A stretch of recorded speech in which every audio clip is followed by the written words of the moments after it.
কেন রামচন্দ্র একটা কাকের উপর ব্রহ্মাস্ত্র প্রয়োগ করেছিলেন? একবার বনবাসের সময় শ্রীরাম মাতা সীতার কোলে ঘুমোচ্ছিলেন। হঠাৎ সেখানে একটা কাক আসে। সে ভগবান রামের ঘুমে ব্যাঘাত ঘটানোর জন্য তার চঞ্চু দিয়ে মাতা সীতাকে ক্ষতবিক্ষত করে।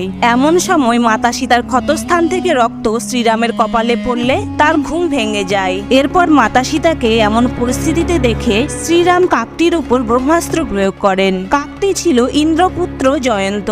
জয়ন্ত তার রক্ষার জন্য পিতা ইন্দ্রদেবের কাছে যায়, কিন্তু ইন্দ্রদেব জয়ন্তকে বলেন এতে তিনি তাকে কোনো সাহায্য করতে পারবেন না, কারণ ভগবান রামের ব্রহ্মাস্ত্র স্বয়ং ব্রহ্মাও আটকাতে পারবেন না। অবশেষে কাকটি এসে রামচন্দ্রের চরণে ক্ষমা প্রার্থনা করে।